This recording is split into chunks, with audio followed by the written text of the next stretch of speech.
Just had my NPlate injection, and I learned that it really isn't a curative type thing. It'll stop working at some point, most likely. I'm at the baseline level. My platelets were at 112, and for her, that's not a concern. It's if they get down to 50 or below 50, she has no reason to increase the NPlate dosage when they're 112, even though obviously my platelets are trending down since, since I got the IVIG.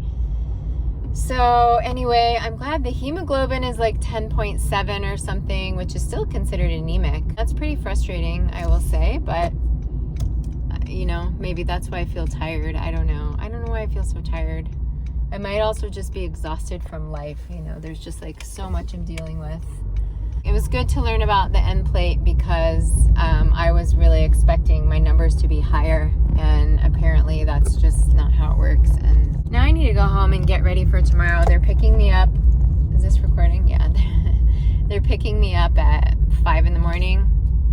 So it's going to be, I'm supposed to get there at like 9 a.m., 8:45. I'm going to have a COVID test. That should be interesting. I think it's just a blood test. And then after that, I'll be doing all my pre-op stuff. It's a bit hard for me because my daughter is having a hard time. She's only 11, and she thought I was done with everything, I thought I was done with everything. And then it's just been a slow road for me. It's been a really slow road. And it's been really humbling. So I do feel like I need to refocus on health again. There's a way that I've said this so many times, like I just really wanted to move on and take on other things. And it's like, no, I have to really prioritize my health. And I don't know what that even looks like right now. Might look like acupuncture, spending money on that, getting juices. Some supplements I need to be taking. I can't do it right now. Actually, because I have surgery tomorrow, I've laid off all my supplements and vitamins and everything just so that nothing interferes. I keep gathering more information. Maybe someday something I say will be useful to somebody else and it won't only be for me. Actually on YouTube, I didn't find anybody who was triple positive, dealing with ITP, and getting their ovaries out. That's actually pretty specific, isn't it?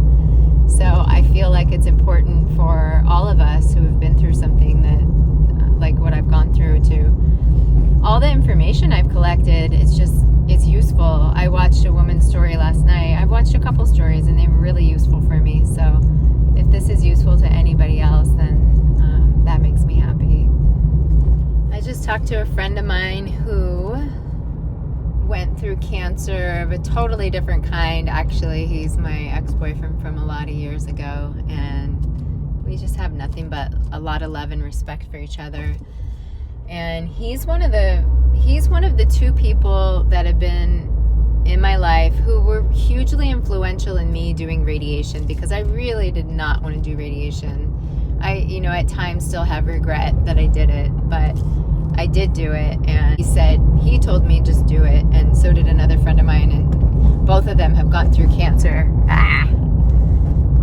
treatment. And anyway, what I'm seeing besides my phone won't stay on this thing, as much as I didn't want my life to be about health, it sounds ridiculous, like who wouldn't want their life to be about health? But I've studied a lot of things and have had interest in a lot of things, and people that have learned all these different modalities and body work and all the different stuff, I'm more interested in other things is really what it's come to. But life has said, like, for instance, I've been enrolled in a leadership program, and then COVID has completely changed it, and we've had to stop that program. As well, I was starting a business, or am starting a business, and was having a fair amount of success with it, but have had to kind of table that because my health keeps coming to the forefront, and my health is saying, sorry girl, you need to get it together with your health stuff. And I just had a great conversation with this friend of mine, and we were talking about, we dated when I was in my mid-20s and he was 30 or so. We lived in San Francisco, so you can imagine the level of debauchery that we partook in, and what life was like at that time. Kind of abused ourselves in many ways, and I think a lot of 20-somethings do. And then he went through cancer in 2007, so I'm not sure how old he was, but I was like 42. Was it 42? I should know, since I'm 45, turning 46.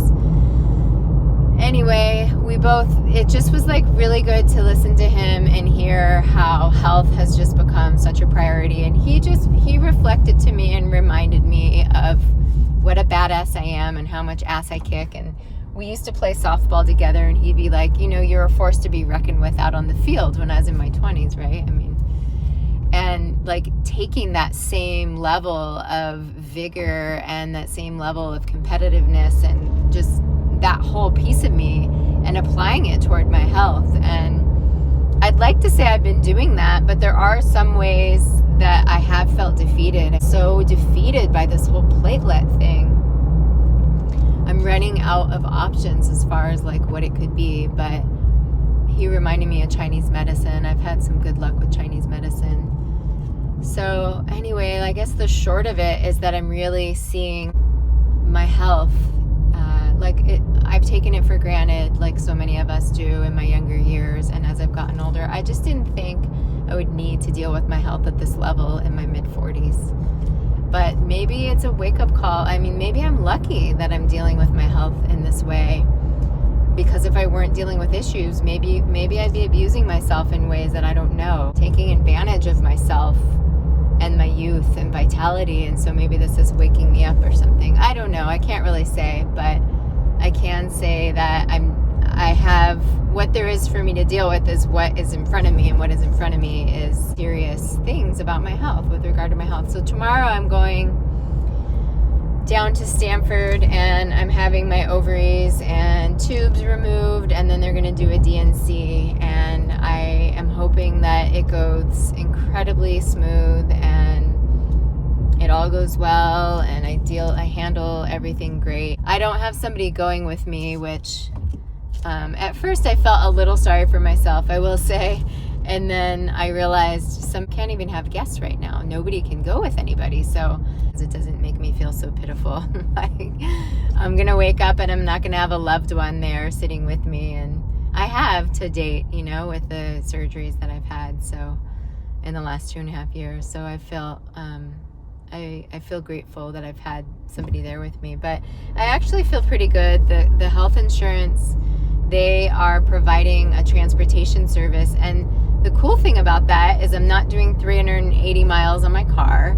I'm not spending $40 or $35 on gas. I don't have to do, just like the whole mileage and wear and tear and all that stuff.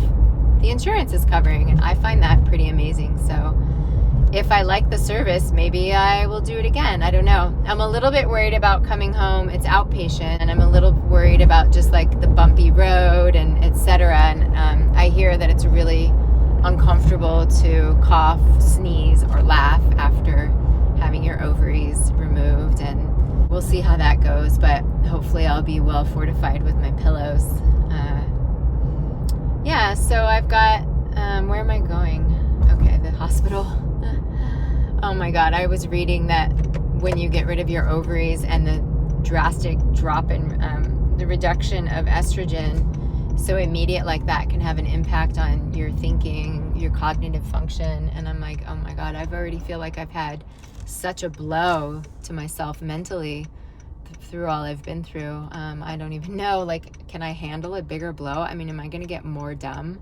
I feel like I've just gotten so dumb over the last 2.5 years from everything I've gone through. So it's not really like the lens through which I want to view it all, but it is something that I think about. I know I'll just take it on the way I've taken on everything else. I just have to take it day by day, handle what there is to handle in front of me, and do my best. And I think I'll start doing some Chinese medicine again. The relationship that I was in would have been together 3 years just a few days ago. So we were just shy of 3 years. He just moved out of the house, and I had a friend move in.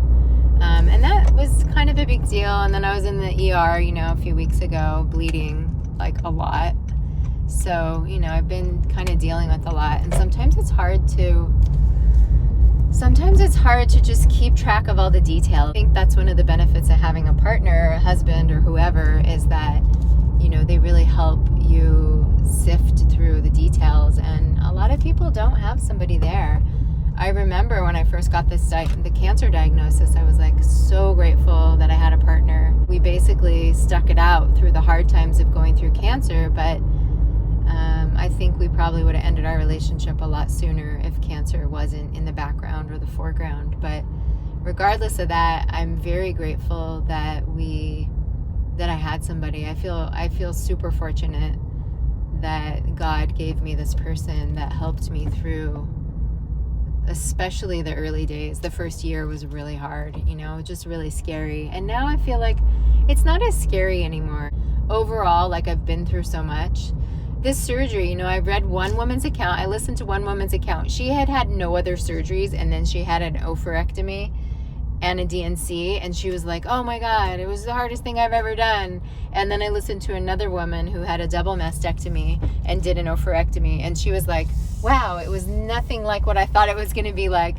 And I was just like, wow, you know, when you've been through so much. I think a double mastectomy was definitely one of the hardest things I've ever done physically. I mean, the hardest emotional thing I've ever done is gone through divorce, but the hardest physical thing I think I've ever done was having a mastectomy, because I felt like I had gone to battle. When I got out, I had tissue expanders in. I felt like I was wearing a plate of armor, and I was just, I felt like I literally felt war-torn and like I'd been dragged across a battlefield. Like, no joke. And it was the roughest thing I've ever been through. And I think that it made it harder because I was still so kicked in the gut from chemo that, you know, I wasn't strong going into surgery. And I think that that's something I've learned, is like, being strong is really important. So before I have my next surgery, I need to make sure I'm as strong as I can be.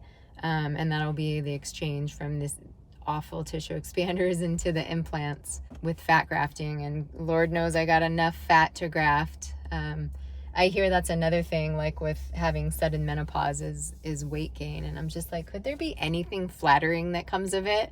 Does it all have to be unflattering? Feeling older, wrinkly skin, weight gain, dryness, it's just like looking older, all of it. It's just like, wow, a rapid acceleration toward aging and whatnot. But I've got the stamina, I've got the constitution, and I think I have the makeup to just continue to fight this head on and do my best to take care of myself and give it all I got, because that's all I've got to give, is all I've got. That sounds funny, but I think you know what I mean. So, all right, now it's time for me to go get my Lupron injection, and we'll see if it's doing anything for me. I don't know at this point, since my platelets took such a dump, but I got to do it anyway because I have surgery tomorrow. So, all right, that's it.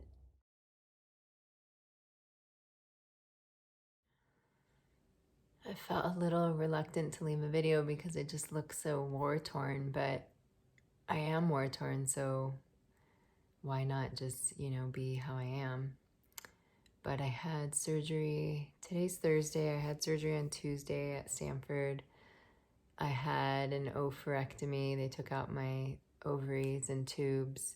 And then I also had a hernia on my belly button that they also removed. And I think they also put the camera in the belly button. That's how they can see around. And then they also put carbon dioxide in the belly to expand it so that they can see what's going on in there. So the surgery was, I think, close to 2 hours or somewhere in that range.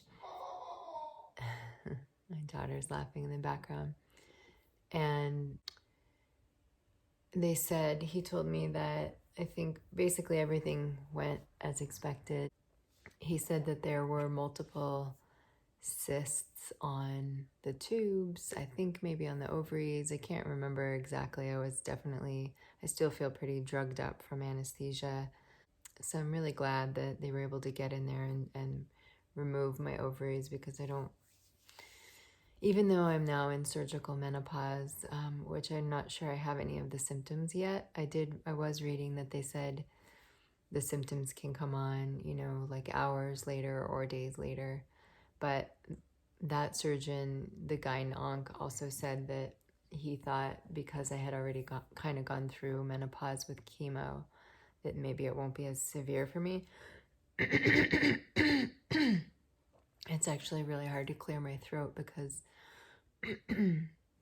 you know, the stomach muscles are involved in everything. So when I first got home, I got home late on Tuesday night. The surgery was on Tuesday. It was outpatient.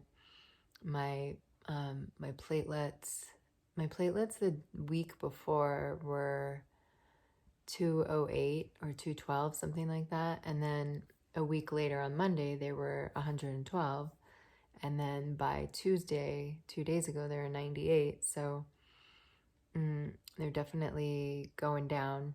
I did get the NPlate injection, and so we'll see. I'm supposed to get it again on Monday, but I don't really know if I'm going to be up for that. I can't drive, you know, yet, and I don't know if I'll be able to drive by Monday. But let's see what else. So I've had some spotting, and at first I couldn't pee, and I thought, oh man, I was on the phone with the doctor twice on yesterday, Wednesday, and I was telling him about it. We were trying to figure out how much I was peeing. It was hard to describe, but basically I ended up, sorry, I just have all the sleep in my eyes. He said stand up so that you're upright, because you know how sometimes when you gotta go pee and then you stand up and then you have to pee worse, it helps that process. And then also putting some pressure on the bladder. That's my cat walking back and forth. Putting pressure on the bladder helps because it pushes. So it did that, and when I sat down, I actually had a really big pee come out. So I told him about it, and he said, yeah, it looks like you're okay, your bladder. But there was a moment where I thought I might have to have a catheter in my bladder, which did not sound fun. When I first got to Stanford Hospital, I left my house at 5 in the morning, and I had somebody drive me, and luckily with all the COVID stuff going on,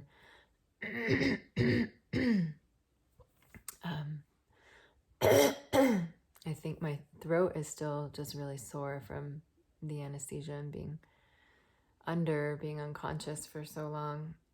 I gotta take a walk and stretch, but COVID test was crazy. I'm negative, which I was expecting, but you know, they had to do it. It's a requirement upon entering their facilities there. But it's like a swab about that long. It's like 6 inches long. And she told me before she stuck it in my nose that that would be the longest 10 seconds of my life. And even though childbirth was super intense,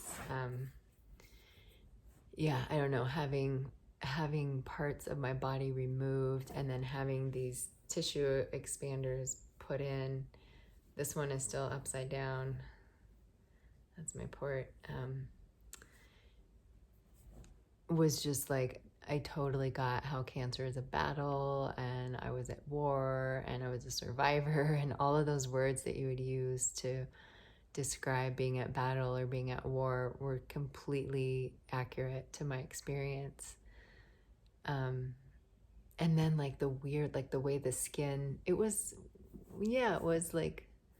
around Thanksgiving, so it's really cold where I am. So when I got cold, the way the skin kind of like tightened and did this thing, I was like, what's going on? What is that? And it was just the lack of sensation and feeling, and the missing of tissue. So it was very weird. And this was not as bad as that, but this was still no walk in the park for sure. And so basically, well, I go in for a follow-up. I'm supposed to go on June 1st, and I don't think I'll be able to drive then, but I was able to get a driver through my insurance, which really worked out nicely.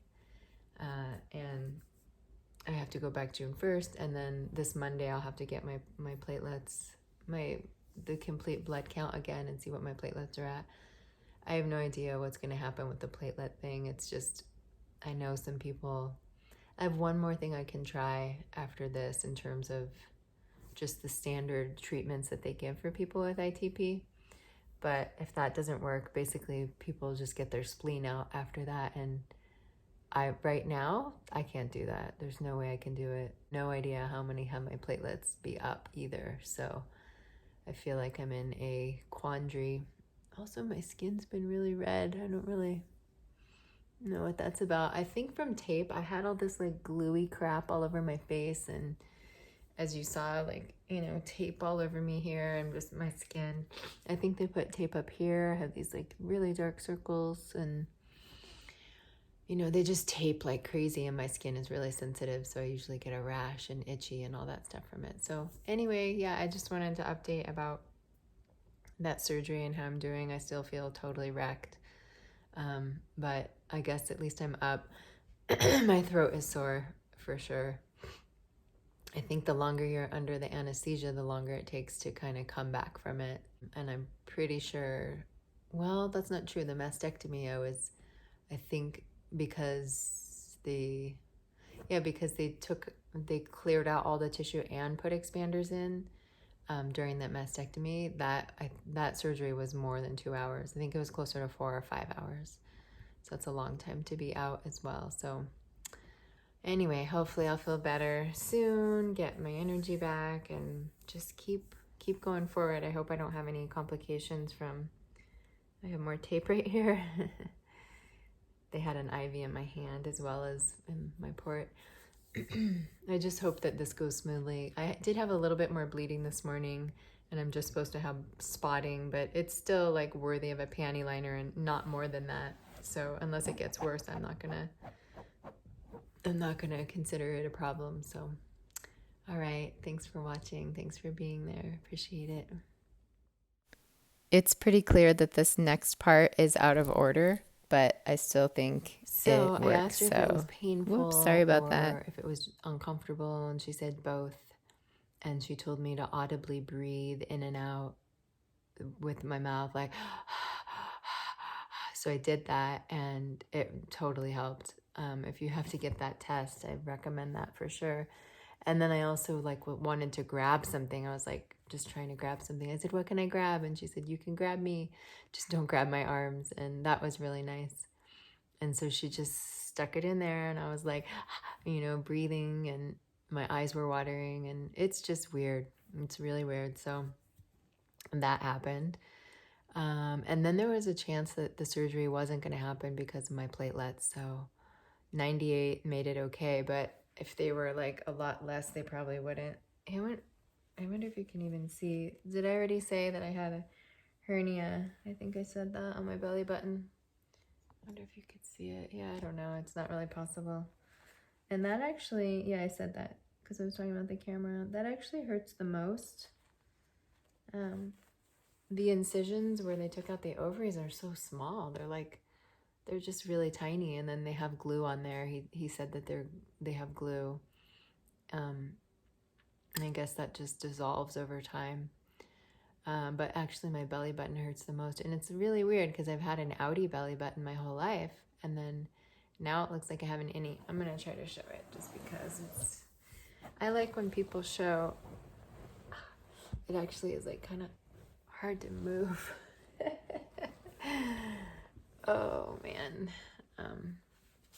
Let's see, I have this here because I'm trying to keep it clean, but I also have a tape allergy. All of this, I get like this rashiness, but here's my belly button. Maybe I can show the scar. It's like, yeah, look how little that is. That's one of them. The other one looks basically the same, but yeah, I'm just trying to take it easy. I will say that it's nothing like what it was like to have a double mastectomy. That was really, I mean, still, it lives for me as the most intense physical thing I think I've ever been through. Childbirth was pretty intense. I was like 22 hours or something like that.